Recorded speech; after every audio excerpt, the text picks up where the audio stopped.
welcome to my channel. My name is Martine, and if you are new here, I do videos on Vedic astrology mainly, but also with some tropical insights, and I focus on both relationship and natal astrology. And if you like this video and you would like to see more content from me, don't forget to like the video, subscribe to my channel. Also consider clicking the notifications bell if you want to see when I will post a new video. Also, if you are interested in a private reading, I do readings in astrology on a variety of topics ranging from relationship readings to career to transits for 2-3 years, or solar return charts or predictions for 1 year, etc. You are free to email me at the email address that I will leave in the video description, and I can send you a pricing list and reading options and any other details that you might require. Also, I want to mention that I have started membership options on this channel, and the short of it, just to give you the short perks that you will get if you choose to join the membership section, you will get 1 extra video per month for each membership stage or tier. So for the first tier, you will get 1 extra video per month. For the second tier, you will get 2 extra videos per month, so you will have access to level 1 and level 2 videos. And for level 3 or third tier, you will get 3 extra videos per month.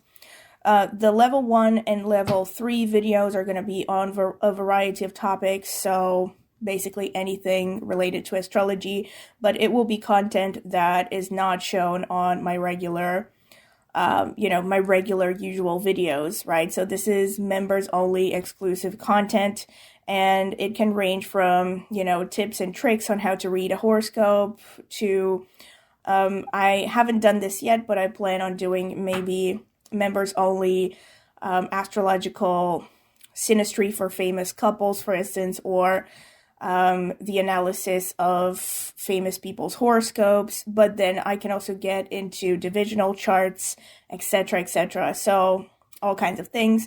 The level 1 or second tier of membership options is especially related to synastry astrology topics, meaning relationship-oriented astrology. So this could be things like how to discover which kind of partner archetype is right for you according to your horoscope, or it could be, again, different characteristics, whether you're going to have a good marriage according to your horoscope or a less than stellar marriage. But you can find more concrete examples in the lists that you will find in the video description, because I have added the playlists where you can already see all the videos that I have posted in each members section. So yeah, you can see what videos you will have access to from the ones that I have already done. But I will continue to post, like I said, 1 extra video per month for each level of membership. And in addition to that, in the members only section, you will have access to members only polls, and you will also have priority when it comes to getting your comments replied to on my channel. And you will also have stickers that basically show up next to your username that show that you are a member, and a couple of exclusive emojis. All right, so that's pretty much all the perks that you can have as a member on my channel. If you're curious, you can check the video description for more details as well, or you can click the join button under any of my videos to also see the prices, because the prices will be shown in your local currency. All right, in addition to the members only section, I also have a tarot channel, and I post there semi-regularly, and I will be linking the tarot channel in the video description as well as in the pinned comment. It's called Martine's Tarot. So if you are curious about tarot, if you're into it, maybe check out my channel, maybe subscribe. I would greatly appreciate it. Thank you very much for listening to this intro. And now I'm going to get straight into today's topic. Hello and welcome to my channel.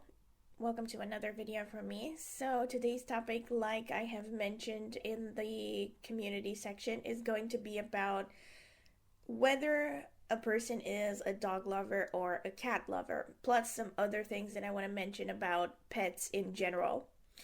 And I do want to mention in the beginning that I have looked at a lot of horoscopes, but I'm going to be showing maybe one or two examples. Well, I'm going to see by the time I get to the end of this video, but I'm not going to be showing all of the different examples that I have come across. And at the same time, I do want to mention that this is a research in progress, so I might find other things down the line that contradict what I have found so far. However, I feel like I've already spotted quite a few significant patterns up until this point that are worth sharing.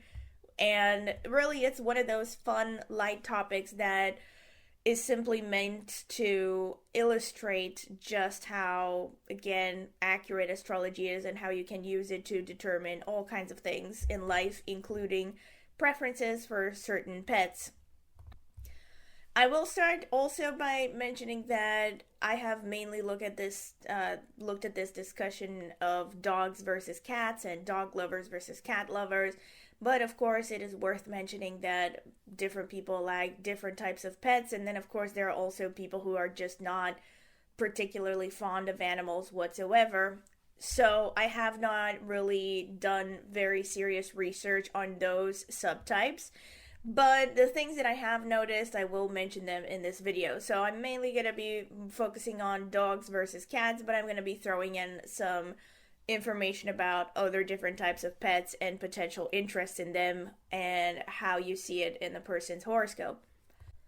So first with the theory, right? So starting with the theory, there are well, in no particular order really, because all of these things are significant. But let's start with the houses, right? So there are I would say three main houses in the horoscope. And again, I would look at them from both the D1 or the natal horoscope, as well as the D9 or the Navamsha chart. And these three houses are the fourth house, the fifth house, and the sixth house, which would show the kind of pets that you are interested in. The fourth house actually shows your happiness, what makes you happy, what brings you emotional joy and fulfillment. The fifth house is about hobbies. Again, to some extent, it's what you love. It may seem at first like the fourth and the fifth are showing the same thing, but there is a slight difference. So, fourth house is more about emotional fulfillment. It's about emotional well-being and happiness and getting your needs met. And of course, the fourth house is also connected to the early upbringing, the early childhood, and the connection to the mother and the mother side of the family. So basically, any kind of influences that are connected to the fourth house would show things that you are familiar with, that feel home, right? That make you feel at home. So that's going to play a part. Keep it in mind as we go along. Then the fifth house, like I said, is about what you love, what you like to do for fun, your hobbies, your interests, things that put you in the flow.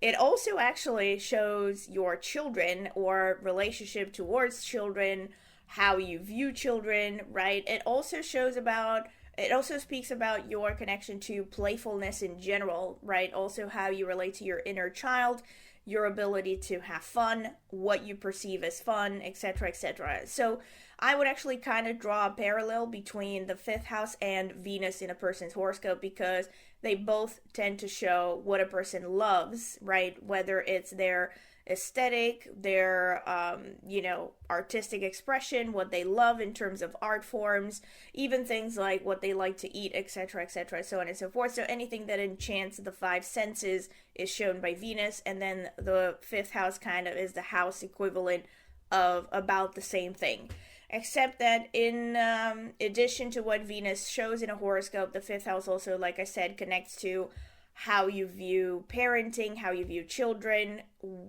also what you see as your child, which again is an important thing to bear in mind as we progress into this topic. And also, what you love, really, what you do for fun, what you love, what makes you happy to a large extent. All right, and aside from that, the sixth house is the house of pets. So literally the house of pets. So the sixth house again would shed light onto what type of pet you want to have, basically. Now, aside from the houses, which I think are very important to look at, right? You also, again, like I said, want to look at Venus because Venus shows what you love. It shows your aesthetic, it shows the kind of music you like, the kind of art you like, etc., so on and so forth. And of course, it also transpires into the realm of, whether you like pets or not and what kind of pets you might like. And so, Venus, again, is really important in determining what kind of pets a person likes or whether they like pets at all. Aside from that, nakshatras. So these are like the main signifiers that I would look at with respect to, from the perspective of both the D1 horoscope and the D9 horoscope. I would say they're equally important. As I have mentioned also in some recent videos. So the Navamsha or the D9 horoscope is equally important, if not even more important, than the D1 chart. And in my opinion, it starts to play out from pretty much the beginning of your life. It's just kind of dormant in the first part of your life, and it starts to show more and more as you age. Particularly so after you get married and or after the age of 35 if you don't get married up until that age. Now, aside from this, right, so you have the fourth, the fifth, the sixth houses and Venus, which show you what you love. There are nakshatras that will show a certain preference, right? So another thing that I have noticed is with dog lovers, especially, there is usually a very strong Mars energy in the horoscope. And with cat lovers, there's usually a very strong Venus energy in the horoscope, which is really ironic because there's a perfect parallel to be drawn between, Mars and Venus and preferences for dogs or cats on the one hand, and on the other hand, that kind of traditional gender battle between, men are from Mars, women are from Venus sort of thing. In the sense that, Venus tends to show things that are sugar spice, everything nice, it shows refinement, it shows softness and beauty and, just everything that is sort of, I guess, prissy, you would say in some ways. And Mars, on the other hand, it has more of a rough energy, right? So it's more blunt, it's connected to warfare, fighting, and an important aspect to take into account is loyalty. So usually Mars dominant people are very focused on the topic of loyalty. And this is an important thing to take into account because often when you see people who are diehard dog lovers, one of the main things that they use as an argument to defend their interest in dogs is to say how loyal dogs are, right? They will always say things like, oh, well, dogs will, sit there by their owner's grave day after day until they pass away of hunger. And, cats will eat your ears off after you pass away in the same apartment. So they love to use these kinds of arguments when they defend their interest in dogs versus cats that showcase the fact that dogs are so loyal and so loving.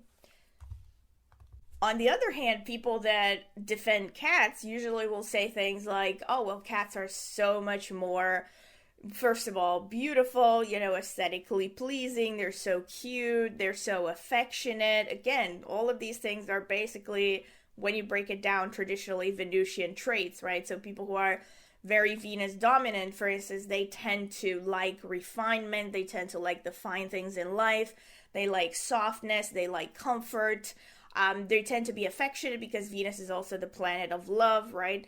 So you can clearly see these parallels happening, and you will see them with people's horoscopes when they have a preference for one pet over another. Now, aside from that, so basically what I have seen, right, as a short parenthesis, is that if a person has more of a Mars influence in their horoscope, so that means a lot of placements, especially in the nakshatras ruled by Mars, right, but to a lesser extent also placements in Aries or Scorpio, will tend to show that this person is more interested in dogs, right? They like dogs more. Also, if they have a prominent Mars placement, Mars in the Lagna, Mars conjunct a lot of planets, right? So Mars has a lot of influence on that in that horoscope. And conversely, if you look into their horoscope, they don't have a lot of Venus energy, right? So if you compare the two, you will see that Mars has significantly more influence in a person's horoscope, or it could be that Mars is more of a dominant energy, right? So maybe let's say a person could have a lot of conjunctions involving Venus, but if Venus is weak and debilitated, then it's not really a strong Venus, right? So if you have, let's say, Venus in Virgo conjunct 3 planets, that doesn't necessarily mean that you have a lot of strong Venus energy in your horoscope, right? It depends on a lot of things. So if you, on the other hand, have Mars in Aries in the 10th house, and let's say it's conjunct 1 or 2 planets versus your Venus in Virgo, that might actually be a stronger Mars energy, because your Mars in that situation has a much stronger, healthier presence, right? Because Mars is strong in Aries and it's strong in the 10th house. So just to give an example. Now, aside from this, of course, there is the nakshatra issue. So nakshatras are very important. And this is the part where I have to admit it's a, ongoing process of discovery, because there's 27 of them, and I don't feel like I have exhausted all the potential expressions of each nakshatra, especially when it comes to this topic of pets, which is very specific, very niche, so to speak. However, there are some patterns that I have spotted, right? Even with nakshatras. Like, for instance, I should have said this from the beginning, but I'm saying it right now, that according to traditional Vedic teachings, the planet that governs dogs is actually Ketu. Now, the interesting part is that Ketu actually governs both dogs and fish. Don't ask me why. This is just the theory. To be honest, I don't know if there's like some kind of deeper symbolism into why it is this way, but it is connected to traditional ancient Vedic teachings where, of course, it's steeped into the deities and their symbolisms and all that stuff. However, what you will see, again, a lot of the times is that people who do have a strong Ketu energy, especially Ketu influencing the houses that I mentioned previously, right? The 4th, the 5th, the 6th house, and or let's say Venus, right? Even more so than Rahu, right? So you see more of a Ketu energy than Rahu. You tend to see that they have more of a preference for dogs versus cats. In some situations, of course, they could also have a preference for fish. I'm going to talk a little bit more about at the end after I, finish the dog versus cat sort of debate. Aside from that, Rahu actually rules cats. So what you see a lot is that people who are very Rahu dominant, have a very strong Rahu placement, tend to be more cat oriented versus dog oriented. And it's also really fascinating to me because if you think about the natures of these separate animals, it really makes sense that one of them is governed by Ketu and the other one is governed by Rahu, because the characteristics of these animals are very much in line with the characteristics of these different points, because they're not actual planets, they're not physical planets, but they're points, right? Rahu and Ketu. Rahu meaning the north node, Ketu meaning the south node. So I won't get into how they illustrate, because I will never finish this topic if I get into that. But I think, again, if you really think about the symbolism and, what Ketu stands for, what Rahu stands for, and if you compare that to dogs versus cats, you kind of see why one of them governs the other, right? Why each of them govern the animal that they govern, right? Aside from that, so, actually having that in mind, if you see, again, a lot of people with placements in Ketu-dominated nakshatras, they will tend to be dog lovers. If you see a lot of people with placements in Rahu-dominated nakshatras, they will tend to be cat lovers. Aside from the rulership of Rahu and Ketu, you also want to look at specific yonis, right? Because like I said, I have talked about this also in the series that I have yet to finish, I admit, but I've covered most nakshatras so far. So I've done a series on nakshatras and their basic symbolisms and how to read them. And I have mentioned there that each nakshatra has an animal yoni, right? So an animal that is connected to that particular nakshatra. So the yonis are also something to take into account, right? A lot of the times you see the funniest thing to look at in this regard is the Ardra Nakshatra. And the reason I say it's funny is because Ardra is actually ruled by Rahu, but it is connected to the female dog or the female wolf, Yoni. So with Ardras, ironically, I actually have seen it go both ways, although you might think, because it's connected to the wolf or the dog, that you might think that, every Ardra-dominated person is going to be a dog lover. However, I have more oftenly seen Ardra being connected to cat lovers. Of course, everything has to be taken into account. Astrology is always a game of nuances, so a lot of factors are going to influence the final outcome of whether a person prefers dogs versus cats or whether they prefer other animals, all right?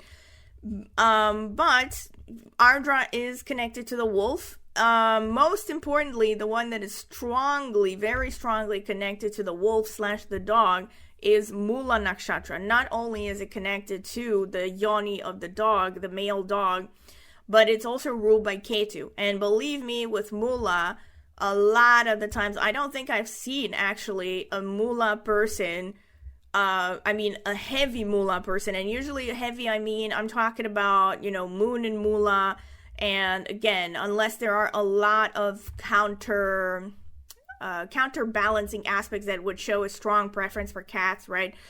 Unless there's a lot of that with the Mula placements, right? Lagna, Moon, especially in Mula, Venus in Mula, these people really tend to be dog lovers. You see it time and time again. And again, I have to remind you once more, it's very important to look at the D9 horoscopes as well as the D1 horoscope. I would say it's even more important, or should I say it's just becoming increasingly more influential as the person gets older. So the more the person, the more the person ages, right, the more they cross that 35-year-old threshold and or after they get married, because according to, again, traditional Vedic teachings, the Navamsha becomes particularly activated once you get married. So once you get married, or again, if you're not married after the age of 35, definitely the Navamsha is going to become very much active, and you will start to feel its influence a lot more strongly. So you see this a lot, basically, with the Moon and Mula in the Navamsha, or again, several other placements, especially if they're connected to those houses that I mentioned previously, right? The 4th, the 5th, or the 6th house. You see this placement producing dog lovers, especially, even to the point, you see with Mula, more than I think with other placements, I see these cases of people who hoard dogs, right? Or they run a dog rescue or dog shelter or something like that, right? You see this actually with Ketu dominant people as well in general. Ironically, or not so ironically, I actually heard this traditionally being connected, this traditional connection actually being made between Ketu and black dogs in particular. So again, this is all very traditional, very kind of steeped in woo-woo. But that's the traditional view. Now, dogs in general, very much Ketu, but even more so black dogs. That's why I have actually mentioned this in some videos. I'm pretty sure maybe it was a members only video, but I did mention this. I remember at some point that there's a remedy, right, for people who are going through rough Ketu placements, that they should be nice to dogs, right? Or donate money to dogs, give money to animal shelters. You can also take care of fish, or to give money to fish as well. I guess Ketu rules fish because they're silent, and that's the best explanation that I can come up with. Although, really, there's no point in looking for logic, because, again, it's all steeped in mythology, tradition, and all that. So, yeah, the nakshatras, on the other hand, that are connected to felines, right? Because there's a bunch of them. So we have Punarvasu, for instance, which is connected to the cat. We have Vishaka, which is connected to the tiger. Chitra, which is connected to the tiger as well. Purva Bhadrapada, which is connected to the lion, Dhanishta, which is connected to the lion. Ironically, though, with these nakshatras, I've seen them go both ways. So I would say with Purva Bhadrapada, if I had to, again, draw a general conclusion, I would definitely see them as more cat-oriented. But again, a lot depends on what else is going on in the horoscope. When it comes to Dhanishta in particular, though, you see a lot of dog lovers. And I think the reason for this is because Dhanishta is ruled by Mars, so it has that very strong connection, even more so than the other Mars-ruled nakshatras. It has a connection to the military, so there's this very strong emphasis on the topic of loyalty. And believe me, I have seen it time and again where, Dhanishta dominant people are very outspoken dog lovers, right? They're generally the kind of people that have a very strong preference for dogs versus cats, and they will tend to defend it with all the usual arguments, like I mentioned, right? So saying things like, oh, well, dogs are way more loyal and they will die next to their owners, right, if the owners pass away before them, etc., etc. They'll give you that example of I don't know I forgot what his name was, the dog that it died in Japan. There was a name about him, Aikido, I don't know, I have no idea. I think he was a Samoyed or something, have no idea, whatever. I think you know what I'm talking about. There was a movie with Richard Gere, however you want to pronounce it, where Aikido. Anyway, I'm gonna give up. There was it was a movie based on a true story in Japan with this dog that kept, the owner had passed away, and the dog kept waiting for him at the train station until the day that the dog died, and afterwards the Japanese basically erected a statue in honor of the dog, right, as a symbol of loyalty and all that. So the bottom line is that I've seen this time and again where, people who are diehard dog lovers, they will defend a dog's loyalty, and I could talk about this topic. The reason I'm laughing is I could talk about this topic for hours, because really the so-called loyalty that dogs show is really just evolutionary biology, but I won't get into that. But it's, it's a classical tale of human projection, right? Whenever people tell you how much they love dogs, it's because of how loyal they are and how, how affectionate they are, and how they, they will love their owners even when the owner is being an asshole and potentially abusive, and the dog still, sits there and takes shit. Right? Whereas, again, people who like cats will defend cats for being survivors and for being smart and always landing on their feet and, being little agents of chaos and destroying the world and looking cute while doing it. Which are all very Rahuvian themes, also slightly Venusian as well. Rahu and Venus are very good friends, by the way, because both of them are in the business of materialism. They're both material girls, Well, Rahu is kind of like an in-between. It's Rahu will be any gender that you want it to be, as long as it gets the goods, But Venus in particular is a very feminine archetype. So these are the main patterns that I have noticed being connected to dog lovers versus cat lovers. The main ones. There is one more thing that I want to mention, and again, this is really based on empirical observation over many years. Jupiter tends to be connected to large animals, to mammals in particular, but to large animals. So with Jupiter, you tend to see a preference for people, like a preference on the part of some people for large animals. Like, even if they are dog lovers, they want to have large dogs in particular versus small dogs. Ketu, on the other hand, tends to show tiny and, a petiteness, kind of a delicateness or something like that, right? So when Ketu is influencing, let's say, Venus, the 4th, the 5th, the 6th, even if the person is a dog lover, you will see that they generally tend to have small dogs, or they will have a kind of a preference for smaller dogs. Or, of course, like I said, Ketu can also be connected to fish. Speaking of fish, right? So oftentimes Ketu in and of itself will not show a strong preference for fish or fish keeping. What you do see in the horoscopes of people who are into fish keeping is very heavy Aquarius. Specifically Aquarius, because Aquarius is a sign that connects to artificial water containers, right? So swimming pools, fish tanks, fountains, ponds, anything, even a lake, as long as it's an artificial lake. But basically Aquarius rules any man-made body of water, right? So especially when you see the fourth, the fifth houses, the sixth house lord, or so either it's planets in those houses or it's the lord of those houses being somehow connected to a planet in Aquarius, but also some nakshatras. I'm going to get to it. So when you see a lot of connection to that, you'll see a person really has a fondness for fish tanks and wants to keep fish tanks.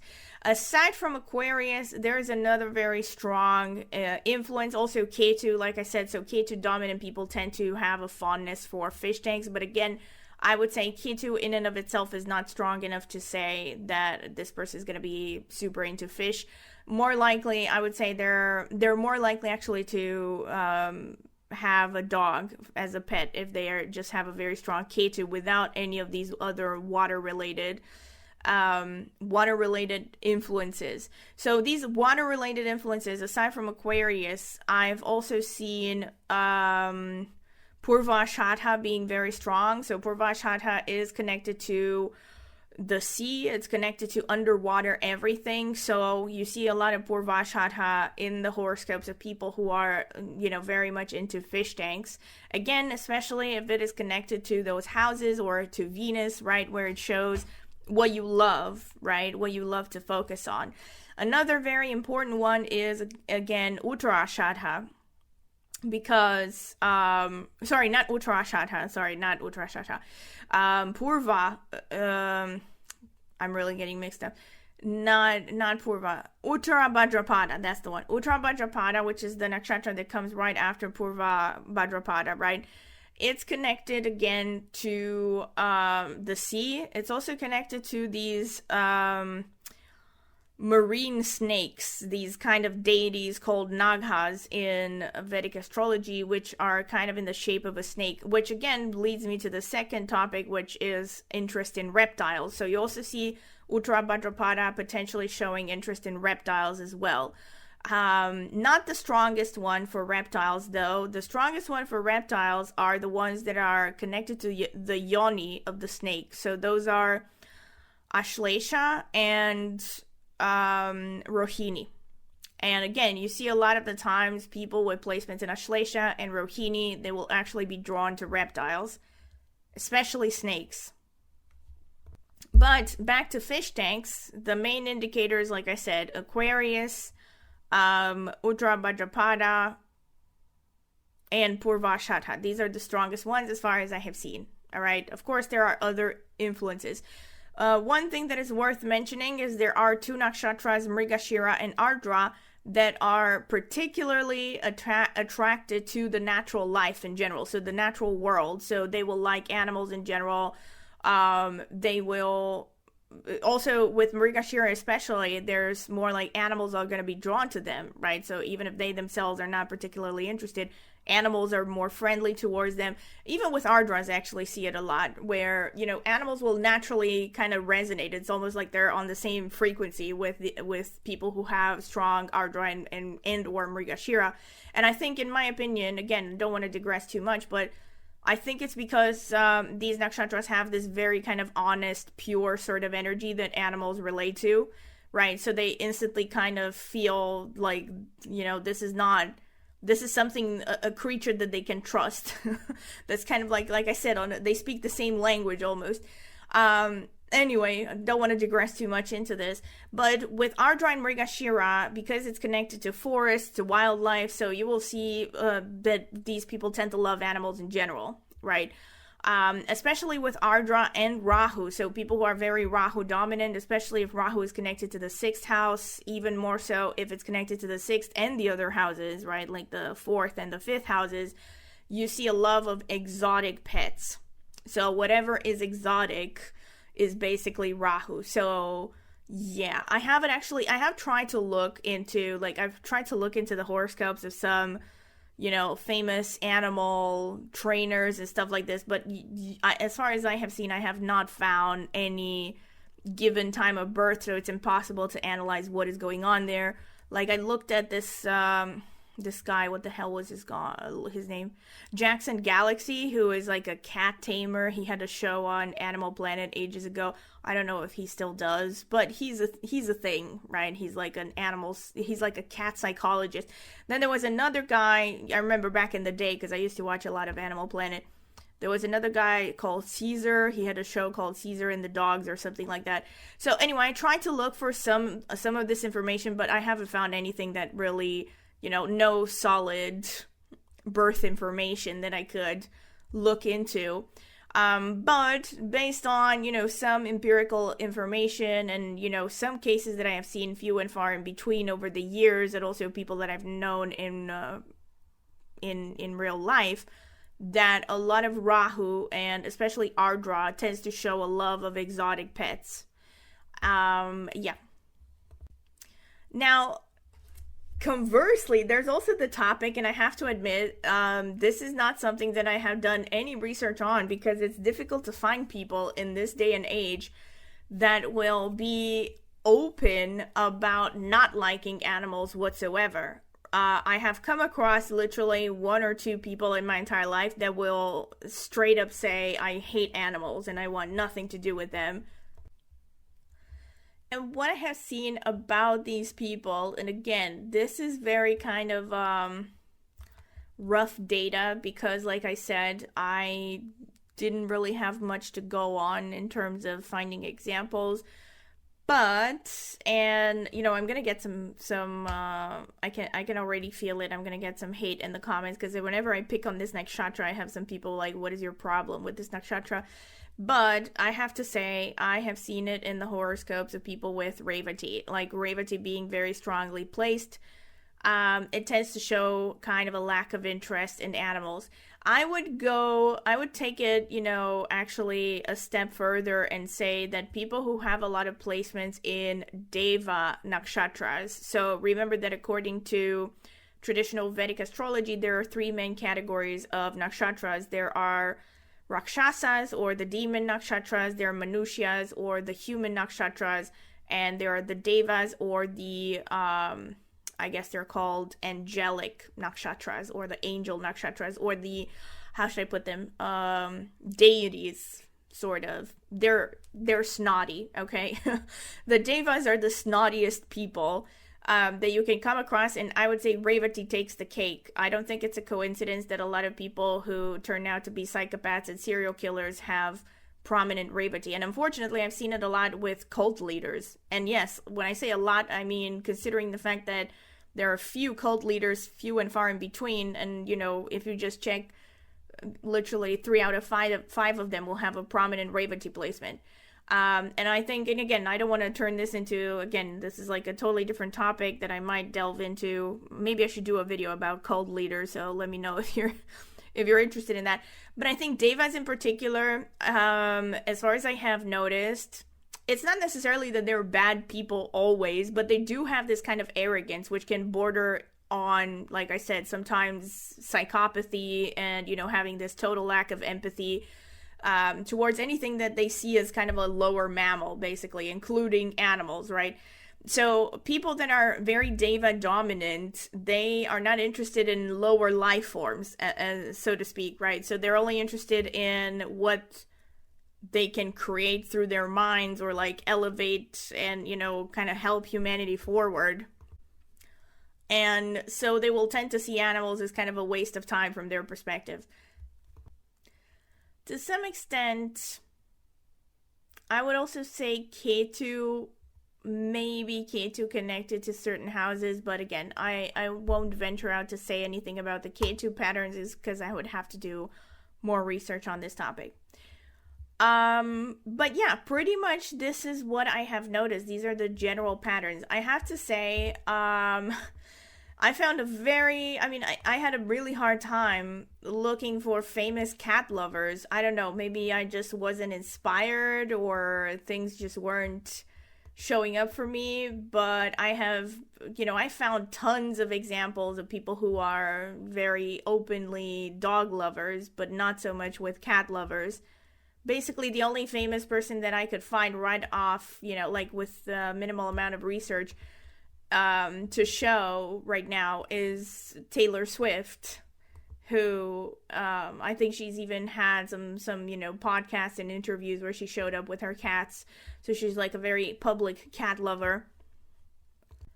All right, another thing that I wanted to say about people who don't like pets, again, purely intuitively, can't say that I've seen a lot of examples with this. I would say maybe having a connection between the sixth and the fifth houses, and you might think, well, that's a little bit counterintuitive. The reason I say that is because the fifth is the 12th from the sixth house.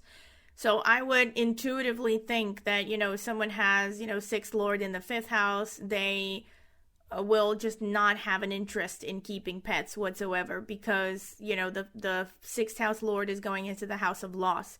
But again, a lot has to be viewed from the perspective of the full horoscope and what else is going on there. Because a lot of different configurations can overthrow these placements, right? So you always have to look at how, like what is the amount of influence of a particular, let's say, configuration, or are there multiple configurations pointing in the same direction, etc., right?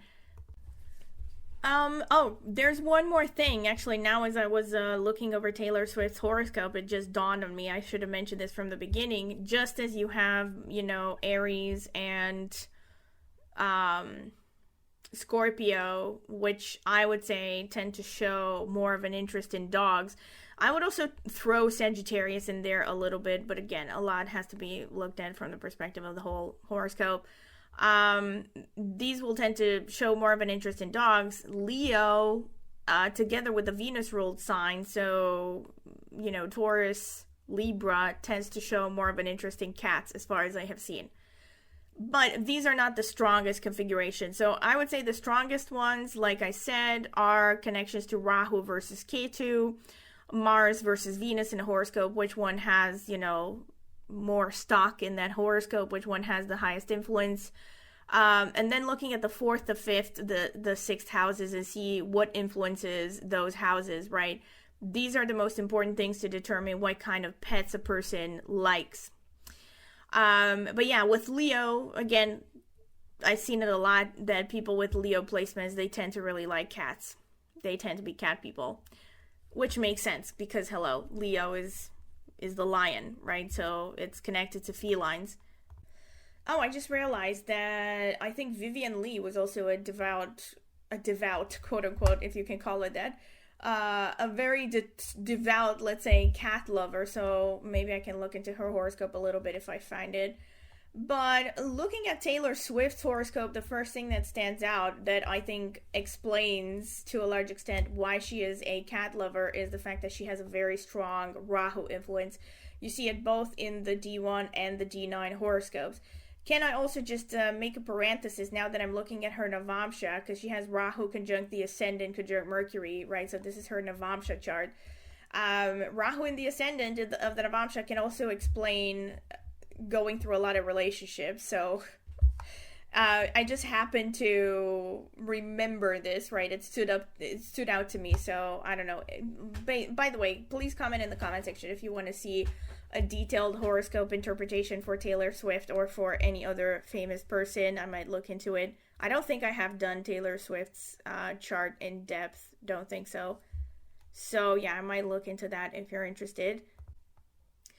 But if you look at her D1 horoscope, she has Moon and Ardra, I'm pretty sure. Let me see.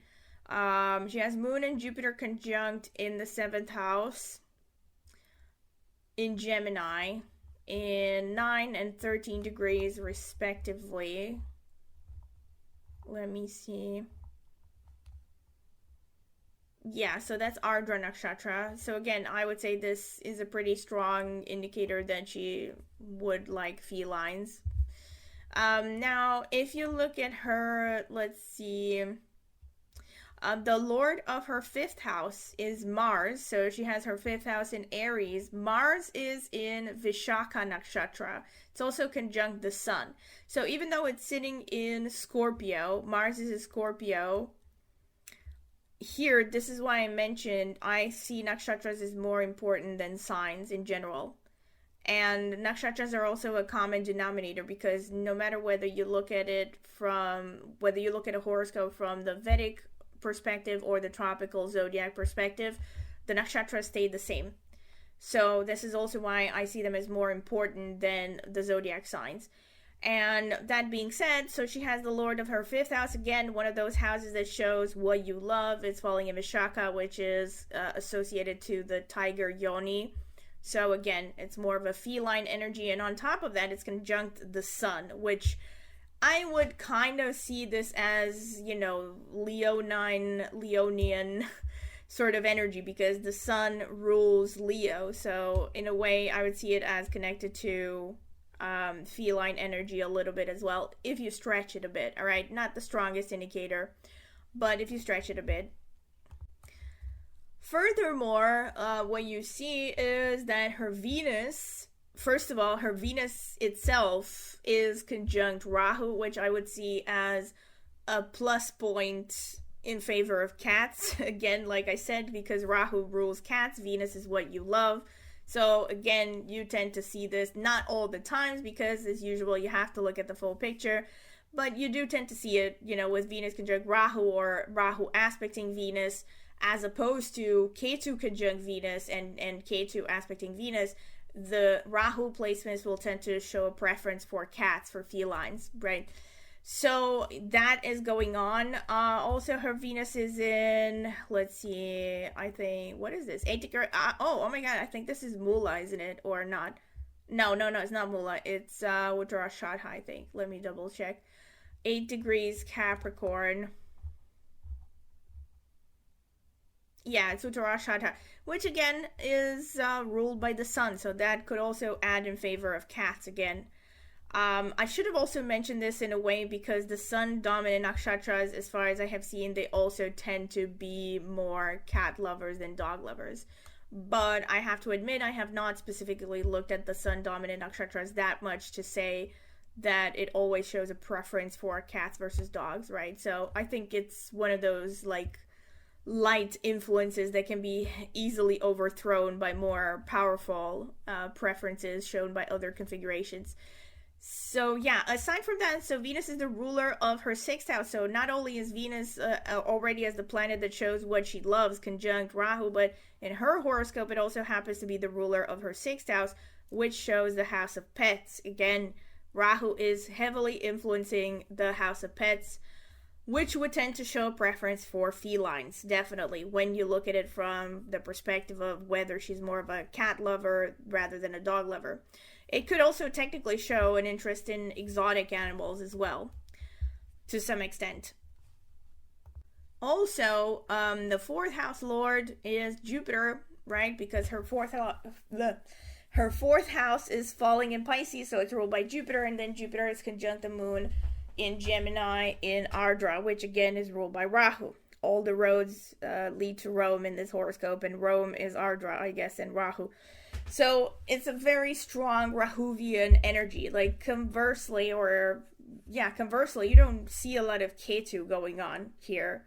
Let me actually see. So first of all, there are no planets conjunct Ketu, right? She has Venus conjunct Rahu, but she has nothing conjunct Ketu. And on top of that, if you look at her Navamsha chart, you also again see this Rahu conjunct the Lagna in Leo conjunct Mercury. And not only that, but these Leo placements, let me double check. She has 8 degrees, 10 degrees, 16 degrees. So one of them is definitely in Purva Falguni.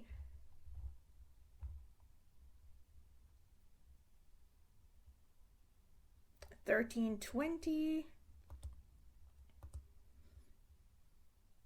No. So her Lagna and her Rahu in the Navamsha are falling in Magha Nakshatra, which is ruled by Ketu. With Magha, I have not particularly seen an interest in dogs. I'm not saying that it's not possible, but again, probably because it falls in Leo, it's kind of like right and smack in the middle in between the preference for dogs and cats. Although, like I said, Ketu traditionally is connected to dogs or fish. With Magha, because it falls in Leo, I would say it's still more tending towards being a cat lover. So I don't know. Please comment in the comment section if you have heavy Magha placements. I wonder if you are more of a cat lover or a dog lover, especially if it's connected to Venus in some way, or you have planets in Magha aspecting Venus, or, yeah, or connected to those houses that I mentioned, the 4th, the 5th, and the 6th houses. So, yeah, so she has that heavy Rahu, and then she also has Mercury in Purva Falguni, which is ruled by Venus, which is a very kind of sugar, spice, everything nice sort of energy. And this falls back on that theory that I mentioned earlier, that when you see a person having a pretty strong Venus energy, it already naturally kind of shows this love of cats, because they relate more to that energy of, enjoying yourself, taking things easy, being really cutesy, and living in comfort, blah, blah, blah, blah, blah, blah. So, aside from that, another thing that I see is, let's see, she has 7th, 8th, let me see.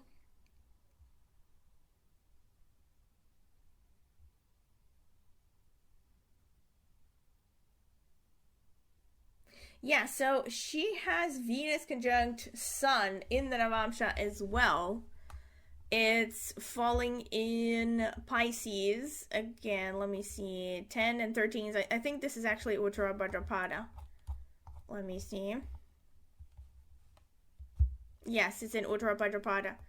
So, I wonder if she also likes fish tanks. Would be interesting. Or maybe reptiles. But aside from that, she also actually has Jupiter conjunct Ketu in the Navamsha, so maybe there's also a fondness for dogs over there. It is falling in, I think, Dhanishta Nakshatra, though. Yeah. So yeah, and also Dhanishta, yeah, they tend to be connected to dog loving.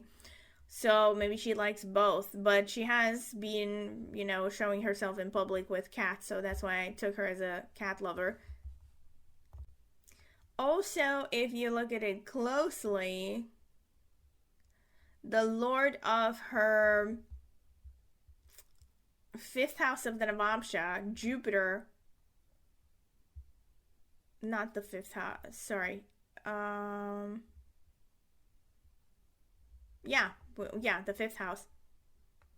Okay, so in her Navamsha, she actually, like I said, it's really piling up that she has some indicators that show a dog lover as well. So she has the lord of the 5th house of the Navamsha, which is Jupiter, conjunct Ketu as well. So it would also tend to show, so who knows, maybe as she gets older, she's going to have dogs as well, or she's going to warm up to dogs. Maybe she already has dogs, I don't know, haven't done an in-depth research, like I said.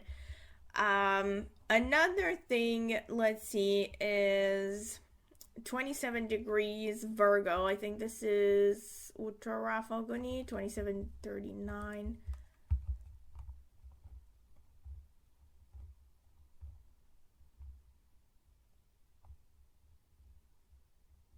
Yeah, Uttara Falguni Nakshatra, which again is ruled by the sun.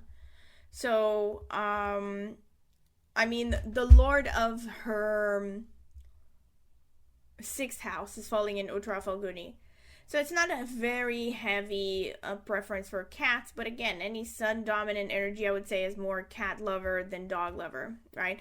Again, if you also think of it not just from the perspective of strictly symbolisms and rulerships of the planets, like I said, that, according to traditional Vedic teachings, that Ketu rules dogs and fish, for instance, and Rahu rules cats. But also, if you think of it in terms of energies, right? Because these energies in the horoscope, they influence a person's psychological makeup and what they like and what they resonate with, right? So if a person is very sun dominant, they will tend to resonate more with cats, because again, if you think of the sun energy, it's very royal, it's very spoiled, right? It's very kind of, here I am, take it or leave it. It likes to get attention, right? It doesn't have any kind of complexes. So if you think about which animal matches that kind of energy more, you would think of a cat more than a dog, right? Whereas it would kind of make sense also, now that I think about it, that a person who is more Saturn dominant might be more into dogs as opposed to cats, because they might, you know, they might identify more with that dog energy, right? Have you heard that saying, it's a dog's life, right? Because Saturn is more of the oppressed, the downtrodden classes, right? That don't have a lot of advantages, so they would tend to identify more with the dog energy. That's like another observation that is in addition to all those theories that I mentioned previously. Okay, that's pretty much what I can say about Taylor Swift as an example of a cat lover. Let's move on to another example, which again, I just happened to have their horoscope saved, and I was very happy to find out that they were dog lovers, because I already had their horoscope and I just pulled it out of my records. And namely, this is Paul Newman and Joanne Woodward. I'm only going to look at one of them because ironically they have a lot of similar configurations. So let me see. And again, I just happened to Google, have they been known to be dog lovers or cat lovers? And sources online said that both of them were very serious dog lovers, having had, I think, multiple dogs over the years. And again, having even photographed themselves a lot with their dogs and whatnot. So both of them are dog lovers, right? So let's see Paul Newman, for instance, and try to see why he is a dog. Well, first of all, the first thing that stands out, right, so in the natal horoscope, is that his fifth house is in Aries. Again, the house that shows what you love, what makes you happy, relationship to kids, etc. And Mars is conjunct Saturn. So what I was talking about earlier about, dog lovers versus cat lovers, and how Saturn could be more of a dog lover psychology versus a cat lover psychology, because it shows that underdog sort of energy. Also, Saturnian types, they tend to not like too many embellishments, too much glamour. They tend to be more minimalist, right? So they tend to be more like down to earth in many ways, and don't really care that much about, luxury, really, right? So they tend to, again, if you think of it from a psychological point of view, they tend to be more dog lover types as opposed to cat lovers. And he does have this conjunction, right? So from his fifth house lord Mars to Saturn. So I would say this is a slight preference or a slight tip of the balance in favor of dogs. Other things that I notice and that stand out to me are the fact that, he has Venus in Dhanishta. Again, pretty strong point that would act in favor of dogs, because again of that connection to loyalty, right? And in fact, it's even more emphasized because if you look more closely, his Mars is aspecting his Venus by fourth aspect. So now the Venus, the planet that shows what he loves, his aesthetic, etc., the things he values, again, that's an important word, values, that is connected to Venus, is very much influenced by the Mars energy, which again is connected to loyalty, warfare, sticking to a relationship through thick and thin, right? So like I said, Mars dominant people tend to be dog lovers, because when you hear about, the psychology and why people praise dogs versus cats, it boils down to how loyal they are and how they will love their owners no matter what. They will stay loyal even after the owner has passed away, etc., etc., etc. So, yeah.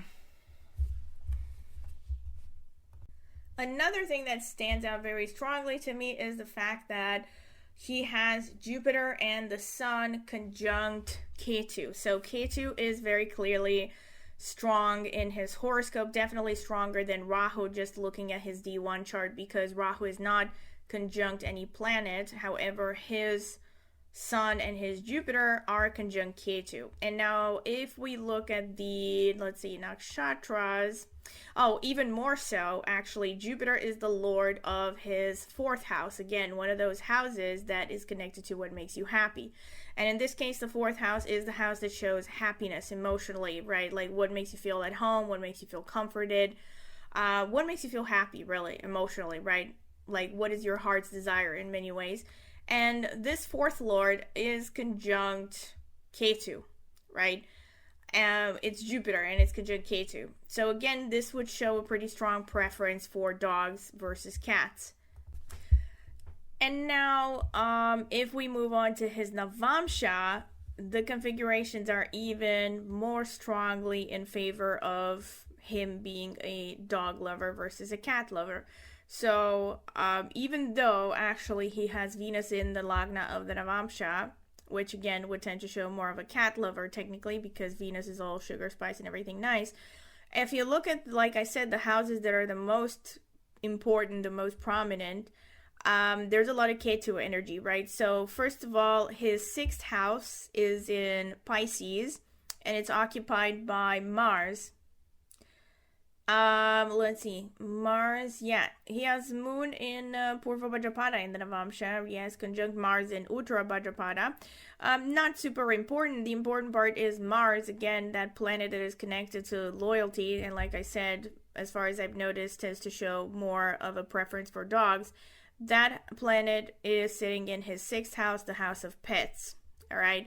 Aside from that, he has Ketu sitting in his 4th house of the Navamsha. So his 4th house of the Navamsha is in Capricorn and Ketu is sitting there on its own. Again, another strong preference for dogs because, like I said, dogs are Ketu ruled in traditional Vedic astrology. And let's see, if you look at his, ironically, if you look at his 5th house from the Navamsha, which again would tend to show his hobbies, his heart's desire, what makes him passionate and happy and all that. And like I said, it's important in seeing whether a person likes a certain type of pet. Ironically, even though his 5th house from the Navamsha is sitting in Aquarius, which like I said, I would connect it more to Rahu by virtue of the fact, more to cats a little bit. I said specifically fish, but cats a little bit as well, because Aquarius is co-ruled by Rahu. So Rahu is connected to cats in Vedic astrology. However, ironically, his 5th house lord, Rahu, one of them, the other one being Saturn, right? Both of them are conjunct and they're conjunct one another in Cancer. But the reason I say ironically is because the 5th house lord, Rahu, is conjunct Saturn. So again, there's kind of like that very strong Saturn preference on what his heart desires, right? So it's this, again, working class, no frills, no drama, no luxury sort of energy, which again, you would more naturally associate with dogs as opposed to cats, right? So yeah, I think overall his horoscope definitely hints more towards him being a dog lover as opposed to a cat lover. And yeah, this is pretty much it. Like I said, there are tons of examples out there. I didn't want to spend too much time on examples. I'm sure that you can find plenty of them on your own if you're curious. And of course, whatever you find, please mention it in the comment section because I'm curious to hear. For the sake of research, it would also help other people who are watching the comment section. And of course, feel free to share with your personal experiences. I cannot wait to hear how this resonates, maybe with people that you've known for a long time who are cat lovers versus dog lovers, or if they like other types of animals, right? Because I would be curious to see what shows up in their horoscopes. Speaking of other types of animals, another short parenthesis, I would say, again, Revati, potentially Satabishak, would show a love of birds. I would have to do more, and again, if I had to say intuitively, I know I said that Devas, I think, are more likely to not love animals at all. I think many of them, when they do love animals, they tend to like birds. And again, because I think it's that connection to flying, and it's especially connected to Revati and Satabishak because these nakshatras are connected to flight, right? Flying in general. So I think intuitively, but again, I haven't done extensive research, they would connect to a love of birds, especially birds that fly, not so much like chickens, right? But yeah, okay. I'm closing the topic. This is pretty much it. And like I said, it is a work in progress. So at some point, if I find more information, I'm going to do an updated video and mention this one as well in the comment section. So I will show all the latest discoveries. But until then, like I said, feel free to share your experiences. I would love to hear about them. And also, of course, if you have enjoyed the video, don't forget to like, subscribe to my channel. Click on the notifications bell if you want to see when I will upload a new video. Also, if you're interested in a personal consultation, check out the video description. You can email me at that email address, and I will give you a pricing list, a full, reading description, options, anything about prices, readings, and all that. I will mention again, because I've had quite a few people say things like, why don't you make your reading services public? I don't feel comfortable doing that just now. Like I said, maybe at some point I will have a website and they will be public. What I can tell you is that I don't use people's email addresses to send spam emails or anything like that. So if you're curious to find out about reading options, you can send me an email and I won't bother you except to send you the pricing lists and reading options and any other details that you're interested in. Aside from that, of course, if you would like to become a member, you can check out the introductory part of this video where I have given a more detailed description of the membership tiers, what they entail. I've already posted a lot of videos in each of my membership tier sections. So I have 3 of them, and each of them basically have members only exclusive content. So if you're curious to find out more about the membership section, check out the introductory video description. And of course, you can click on the join button on any of my videos and you can see the prices in your local currency. Aside from that, if you are interested in tarot, I have a tarot channel, which I have started a lot more recently than this one. And I will be linking it in the video description as well. So go ahead and check it out if you're interested in tarot pick-a-cards. Maybe subscribe to that channel. It would be greatly appreciated. All right. Thank you very much for listening. I really hope you enjoyed today's video, and I hope to see you at my next content creation. Bye.